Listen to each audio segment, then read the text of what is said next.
કોઈ પણ સૂકા મસાલા, ખડા મસાલા જે હોય છે, તો આ જે બધું છે, જેમ કે લવિંગ થઈ ગયા, મરી થઈ ગયા, કાળા મરી થઈ ગયા, તજ થઈ ગયા, બાદિયા થઈ ગયા, તે આ બધું એની સુગંધ જળવાઈ રહે. આ જે સૂકા ખડા મસાલાની સુગંધ જળવાઈ રહે, એની તાજગી, ફ્રેશનેસ રહે અને આ મસાલા લાંબા સમય સુધી બગડે નહીં. તે માટે તમારે એને એક એરટાઇટ કન્ટેનરમાં જ રાખવાના છે.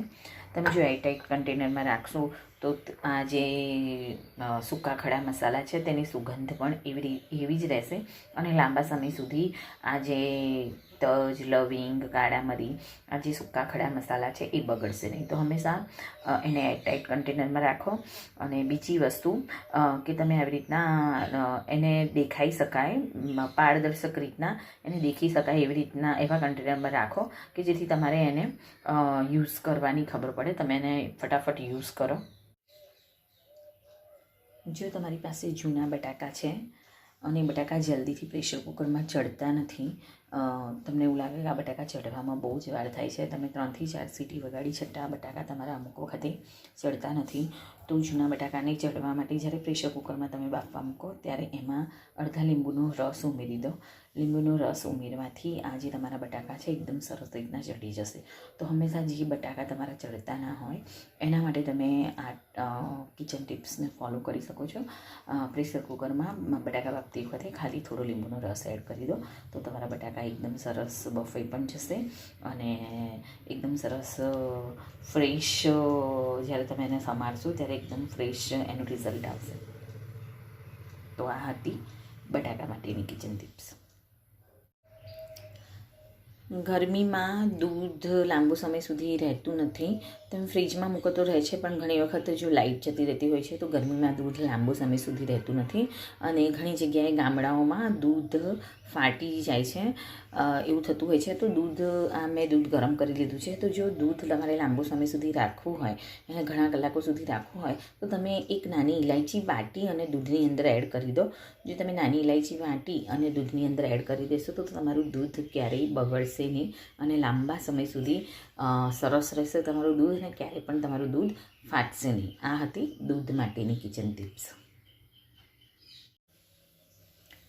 ચોમાસામાં કે ભેજવાળા વાતાવરણમાં એવું થતું હોય છે કે આપણે જે બિસ્કિટ લાવીએ તો એ ઢીલા થઈ જતા હોય છે, હવાઈ જતા હોય છે અને જે કડક, તાજા અને કરકરા રહેતા નથી, ફ્રેશ નથી રહેતા.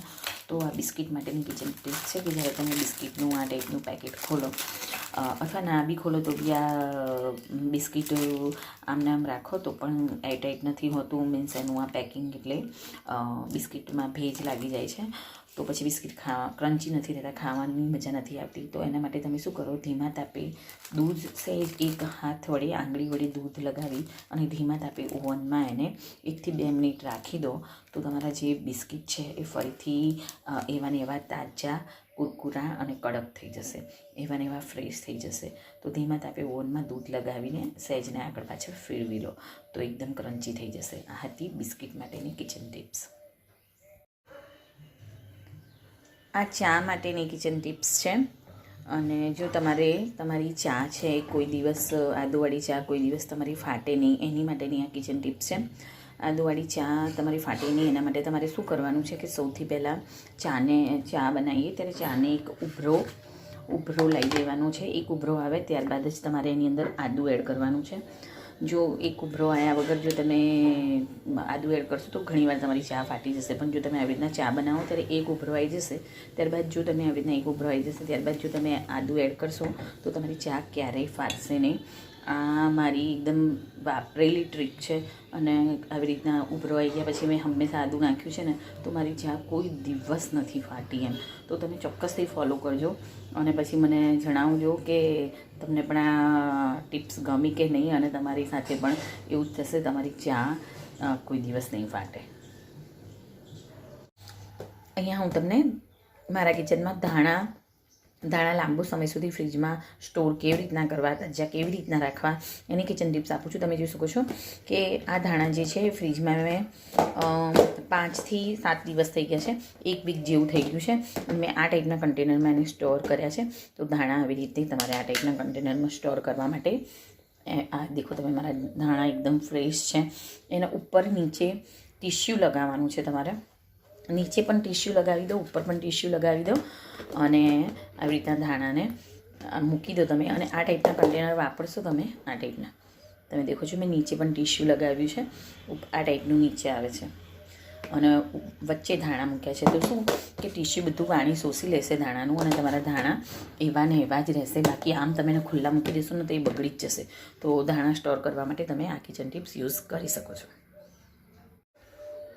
લીંબુ લાંબા સમય સુધી સારા રહે, તાજા રહે, ફ્રેશ રહે ફ્રીજમાં, એના માટે કઈ કિચન ટિપ્સ યુઝ કરવી? તો તમે જોઈ શકો છો કે આ ટાઈપના કન્ટેનર જે ફ્રીજમાં મૂકવાના કન્ટેનર આવે છે એમાં મેં લીંબુ મૂકી દીધા છે. અને આ લીંબુને 1 વીક ઉપર થઈ ગયું છે.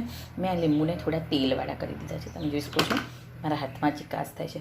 કોઈ બી તેલ હોય, ખાવાનું કોઈ પણ તેલ હોય, અથવા તો કોપરેલ લગાવો તો સૌથી બેસ્ટ છે. તો કોઈ પણ તેલવાળા હાથ કરી અને લીંબુને આમ તેલવાળા કરી અને તમારે આવી રીતના આ કન્ટેનરમાં એને ભરી દેવાના છે. તો હું તમને આ 1 અઠવાડિયા પછીના જ લીંબુ બતાવું છું. 1 અઠવાડિયા પહેલાંના લીંબુ છે અને એકચ્યુઅલી લીંબુ વધારે લઈ લીધા હતા. તમે જોઈ શકો છો કે વધારે લઈ લીધા હતા. તો મેં આ રીતના એને તેલવાળા કરીને સ્ટોર કરી દીધા છે, એટલે લાંબા સમય સુધી સારા રહે. તો 1 અઠવાડિયું તો થઈ ગયું છે, પણ લીંબુ એવા ને એવા છે તેલના લીધે. તો ચોક્કસથી આ કિચન ટીપ તમે પણ ફોલો કરી શકો છો. જ્યારે તમે મુઠિયા બનાવો ત્યારે ખબર કેવી રીતના પડે કે મુઠિયા તમારા થઈ ગયા છે, મીન્સ કે મુઠિયા તમારા ચઢી ગયા છે? તો એના માટે થઈ અને એક ટ્રીક છે. મુઠિયા હોય એમાં તમે આમ ચપ્પુ મૂકી દો. જો ચપ્પુ તમારું આવી રીતના સ્થિર રહે તેનો મતલબ એમ કે તમારા મુઠિયા ઓલમોસ્ટ ચઢી ગયા છે. તમે જોઈ શકો છો બધા મુઠિયામાં આમ ચપ્પુ અંદર સુધી જતું રહેશે. તો તમારા મુઠિયા થોડી વારમાં તમે બંધ કરી દો અને ઠંડા થાય પછી એને કટ કરી લો. તમારા મુઠિયા ચઢી ગયા છે પ્રોપર રીતના.